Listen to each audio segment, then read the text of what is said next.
Hello guys, I am Viraj Sharma. So today I'm going to talk about today I'm going to talk about explainable AI or XAI. As you can see, it is written here. So it's basically a field which reveals some black boxes about AI, and it will be a bit and it will be interesting. So let me move further and discuss what black boxes are there in AI and what this field reveals and what black boxes does this field reveal. Before going into the talk, let me introduce myself. I am a Python developer and a tech enthusiast. I have been coding since 2021 and I have been an active tech community member since 2024. And this is not my first time here, so this is I have given here speech last time also. So I want to thank organizers for inviting me again here. I study in grade 9 Presidium School, Delhi, India. Now let me tell you what is explainability. So actually, do you all know that we actually don't know how AI works internally? All the researchers, all the experts know it in principle, its architecture, but actually don't know how is it really getting executed. What thoughts did did before reaching the inference from the input? What did the AI model exactly think? What were its activations and logits? That's still a black box to us. So let me tell you how to reveal that black box. So there is a field called explainability, which is basically a set of techniques in which you reveal what the AI is thinking, how is it thinking, and you reveal all the misalignments.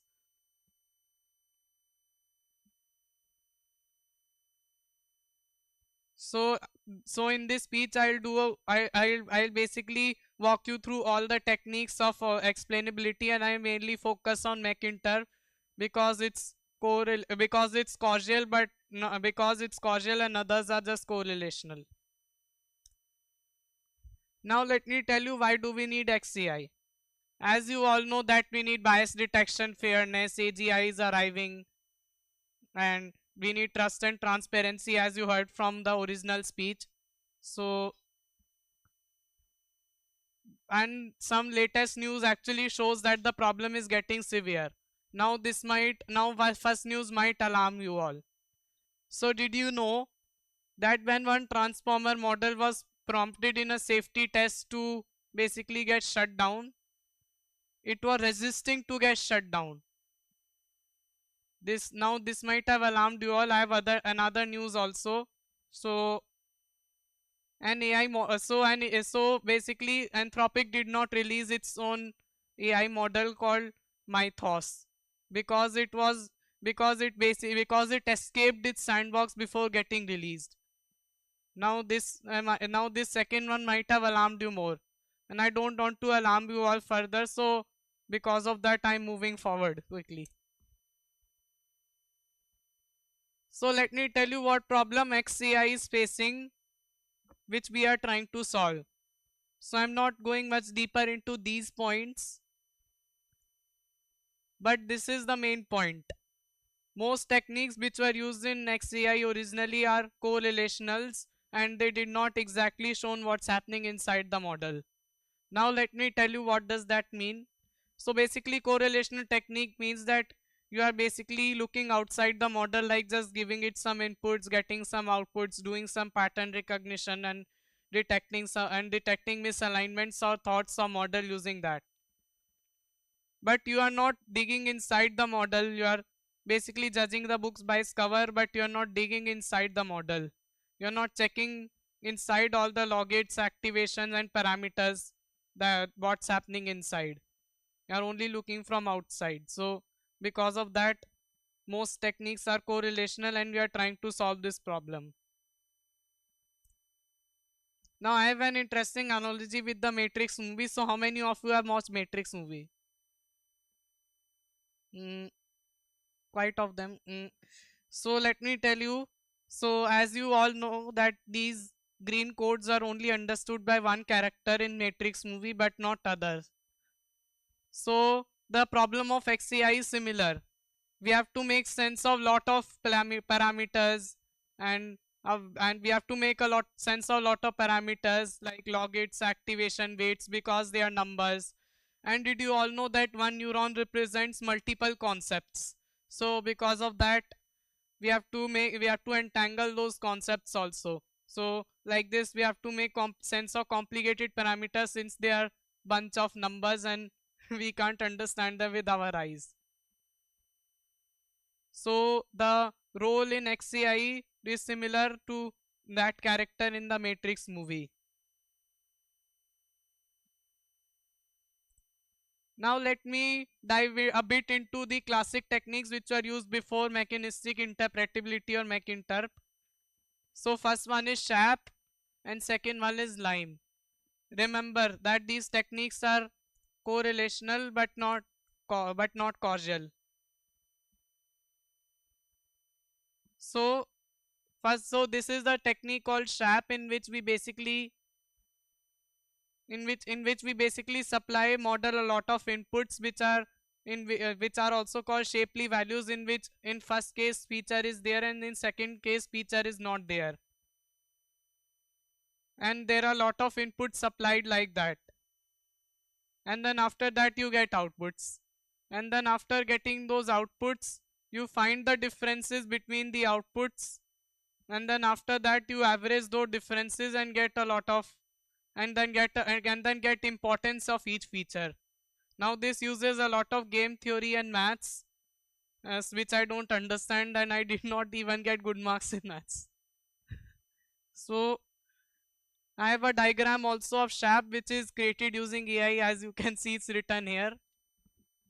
So here you basically supplying it a lot of inputs, and you are getting and here you have the models getting, and then here you have the model which you want to test or interpret, and here you are getting the output, and then after that you are checking the importance of each feature, and using this game theory maths. So as you know that we are just getting inputs and outputs, so what's happening inside this model is still a black box to us.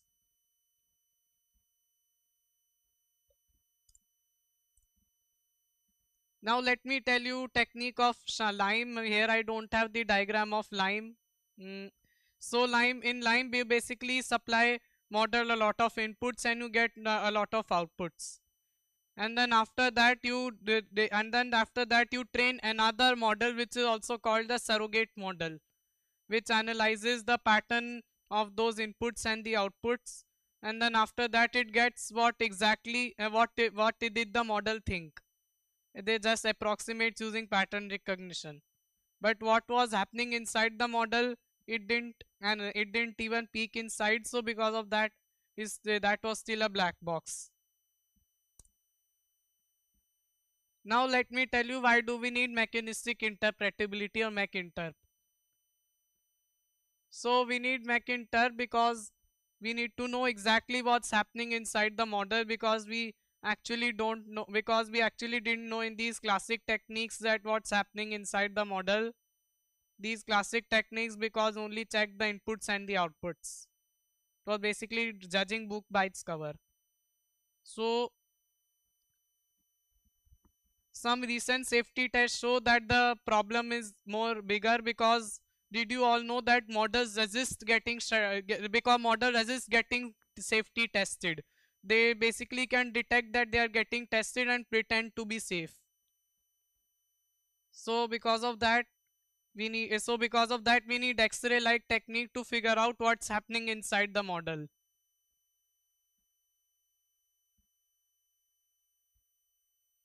So mechanistic interpretability has different types of tools. Let me walk you through briefly all the tools. So first one is transformer lens, in which you basically hook a model and you get all the hook a model and get all the activations from its layers, and then this is basically used for collecting all the activations and layers, activation and logits and all that. And NN terp. Now this tool I am not much familiar with, so please don't ask me question related to NNTurb tool. Then we have MacinTurb toolkit, in which you basically have different types of frameworks like circuit discovery, logit lens, etc. And it's basically group of all the libraries of MacinTurb. And then we have Bawkit,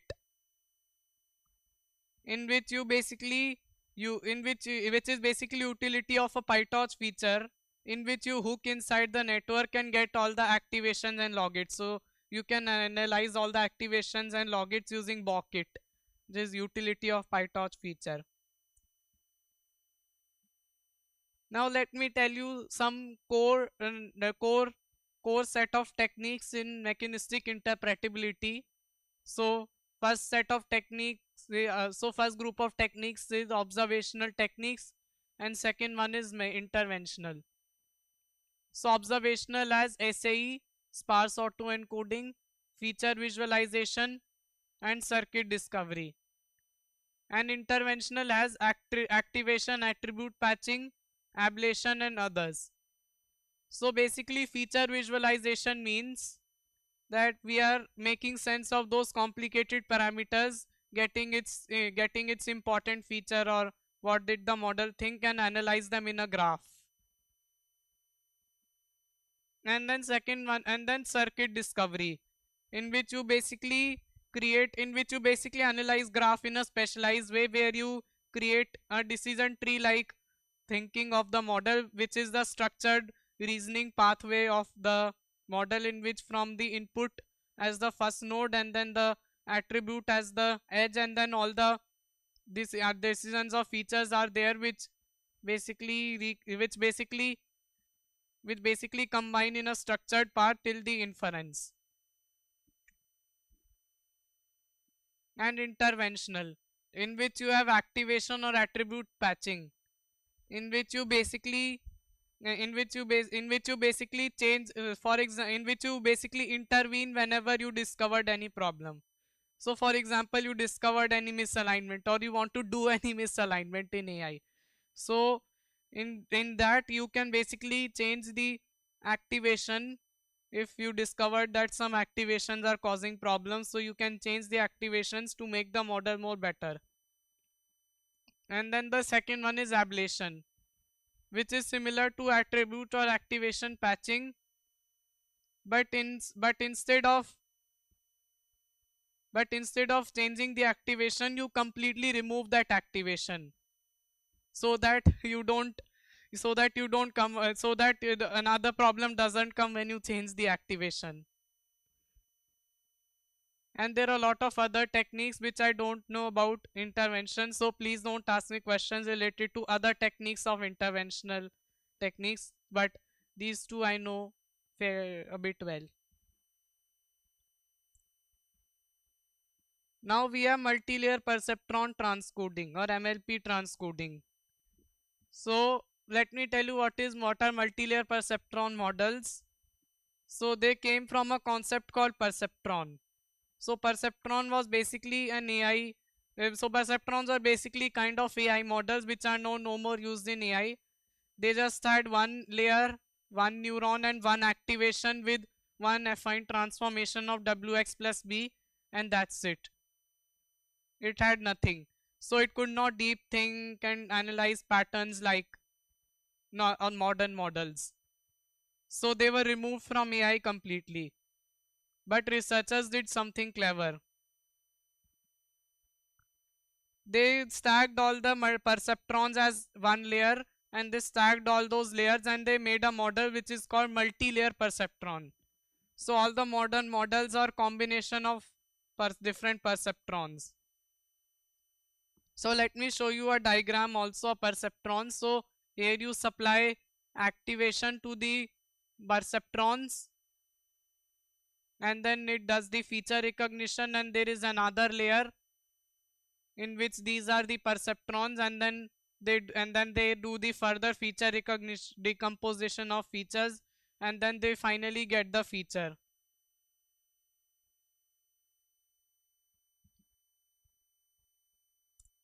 Now let me tell you how are multi-layer perceptrons used in transcoders. So you basically have a model which is called underlying model. This is the model which you want to test or interpret.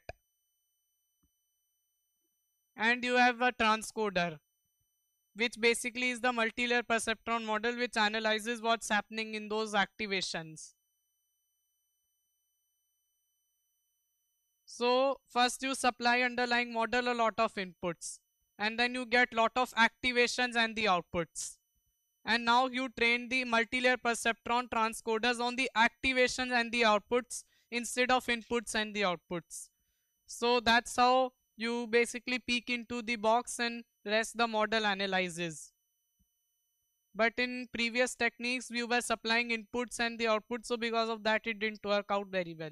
But here we are supplying it activations and outputs. Then after that it does some pattern recognition, then it extracts features from the activations. Now multi-layer perceptrons uses M residual stream also, because they are core integral part of transformers and we need them to understand transformer models very well. So you all know residual stream far more better than me, so let me move forward. Mm,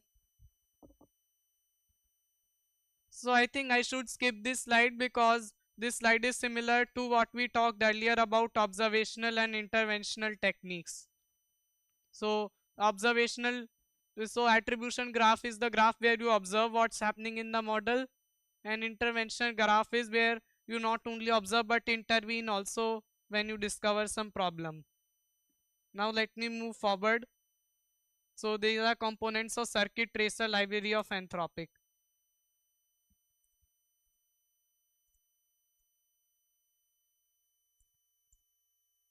Mm. So let me tell you circuit tracing before going further. So circuit tracing is basically a technique in which is similar to circuit discovery, in which you analyze a lot of in which you analyze a lot of in which you basically create the decision tree graph when you get the activations for in which the first node is input and the attributes are edges, and the and the features are the nodes, and you create the decision tree till the inference. So here I am going to show you the demo of the circuit tracer library of Anthropic, and it might be bit interest and it might be interesting to you all, and I promise it would be interesting to you all. Hmm. So I think I should skip this slide because I'll walk you through all these things in the code. So in the code of the demo of Anthropic circuit tracer library. So these are a bit low level parts of the code, so I'll tell you them in a bit high level. So these are the high level parts of the code. In first in first box you basically load the pre-trained mod, you load the load the underlying model and the transcoder multi-layer perceptron model, and in second one you create the attribution graph of the prompt and the combination of multi-layer perceptron model and the underlying model, and then you render the graph here.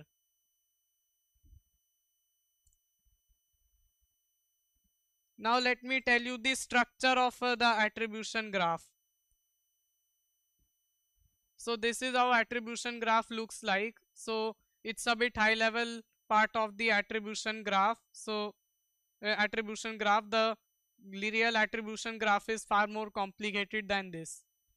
So here x-axis is the feature number and here y-axis is the layer number, and these two represent one feature, and then these edges which are connecting to the feature are called attributes, and these are connecting till we reach the inference from each token. So this is showing the real structure of the model's thinking, which is also like decision tree. So because of that we call it attribution graph or circuit tracing. Now let me do the hands-on walkthrough through the demo. So before going into the demo, let me tell you some incompatibility issue with the Colab notebook and the Colab environment. So the Colab notebook has the version which is greater than so Colab notebook has the circuit tracer library needs a version which is greater than NumPy version 2.0, and the Colab notebook has the version, and the Colab environment has the version which is smaller than 2.0. So there is a workaround to do it, or temporary bypass. So we have to restart the session after running the installs. Now let me jump into the demo.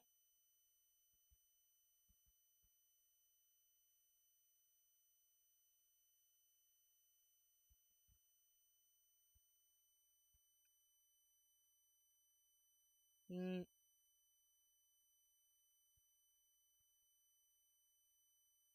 So here these are just some installations, and here I've done some imports, and this is the main box where I'm loading the underlying model, which is also called JAMA model, which is Google's model, and it's 2 billion parameters. And this is the transcoder name JAMA, and here the backend, which is so the transcoder name JAMA is shorthand for the JAMAscope transcoders, and this is the backend which is called transformer lens, which is a basically tool through which you want to analyze the through which you want to get the activations and the logits and collect the data from the model. And here is the and here we are loading the underlying model and the transcoder model. And remember that this box takes a lot of time. This is for the guys who want to explore the demo.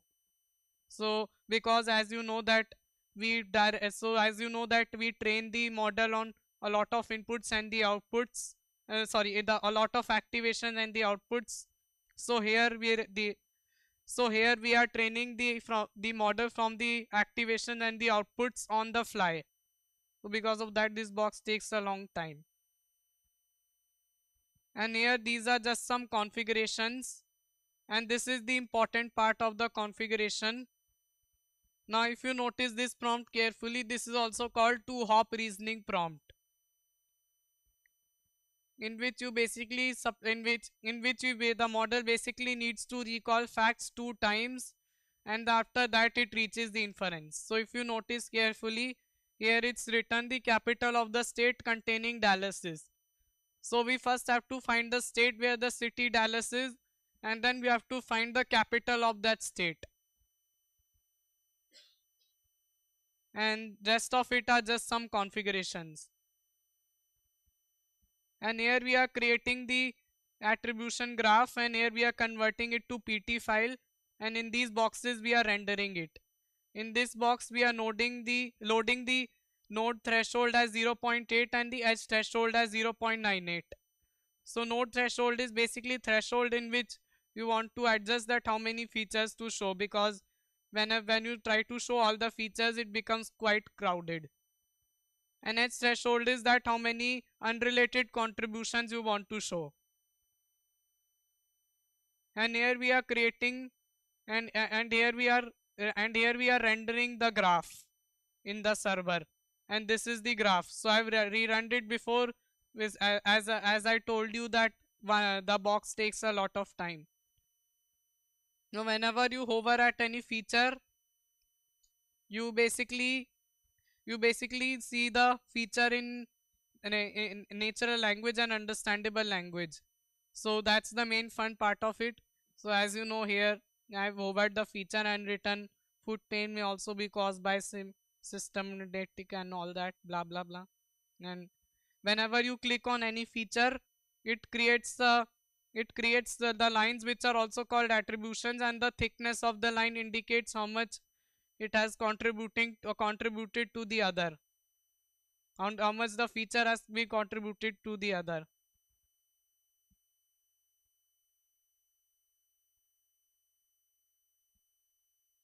So that was with my Colab demo. Now let me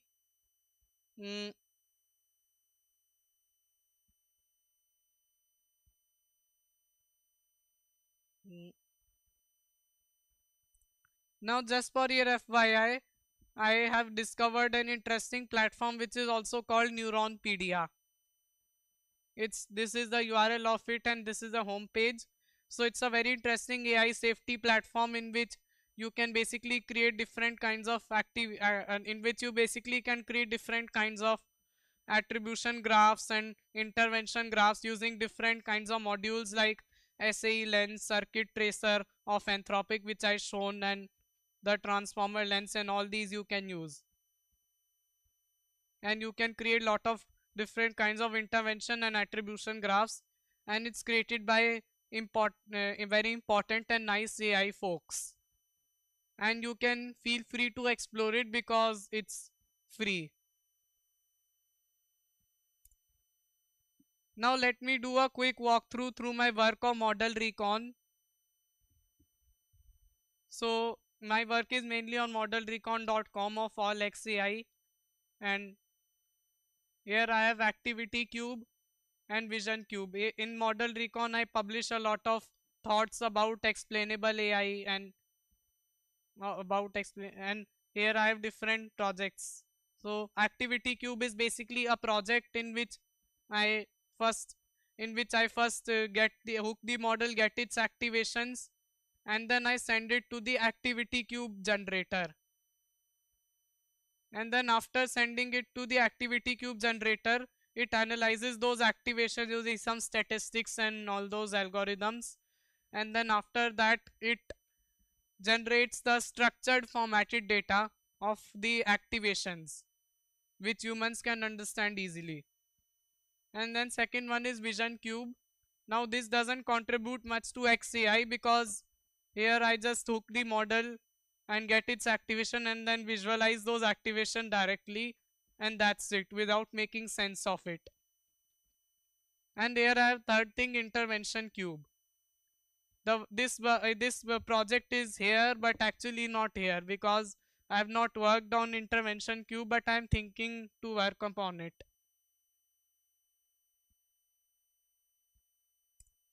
Now let me show you a quick demo through my struggles of visualization. So these are very low level and code walkthrough points of the demo. So let me tell you at very high level what does it do. So first you hook a model, get its activation, and then pick the top 10 activations and then visualize them in a graph. So it is basically a 3D graph. So 3D graph might be fun to you all because it's quite interactive and storytelling kind of graph. So let me go to my demo. Here is Colab demo. So these are just some installations, and these are just some imports. And here I am loading the underlying model, which is also called GPT-2, which is very small model and can run on CPU also. So here I am trying to quantize GPT-2 if it's on GPU, but on CPU it's not supported, so I'm directly loading it. And my Colab is on CPU, so because of that it will load the model directly. And here I am loading the tokenizer, and then after that here I am creating the visualizer object, and then here I am visualizing the prompt and rendering it. Let me run them all.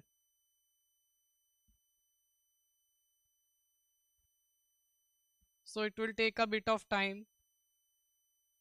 Mm,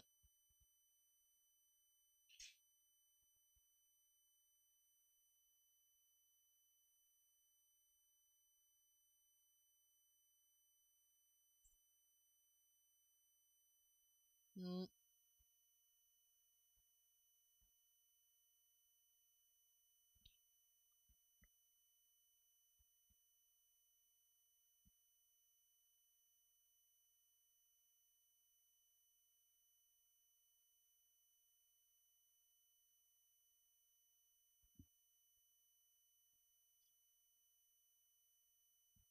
mm.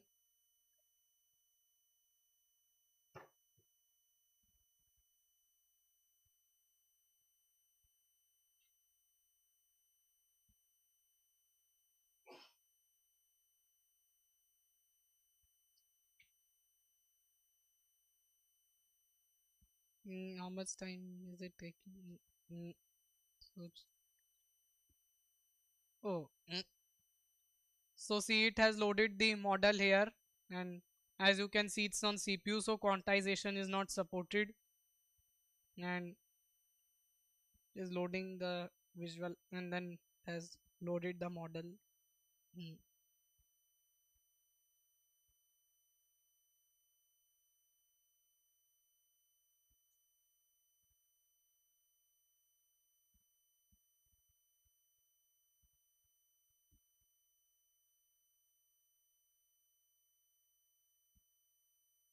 So you see here it's hooking the layers, and then here you'll get the surprise. So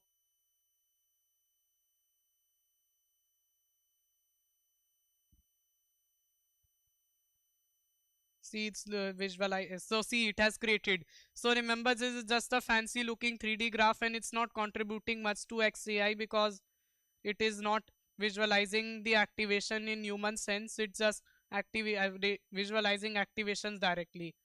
So here I picked up the top 10 activations using the PyTorch feature of top K, and here these squares are the layers, and these dots are neurons, and whenever you hover at any neuron, it shows the activation value of it, the neuron number and the layer number, and that's it. So it's fun to see this graph as you can rotate it here, and it shows the model like a box. So I have chose here color as gray box because it's currently gray box in this graph, because it tells you a bit what's happening inside the model, but it's not does not tell you fully what's happening inside the model.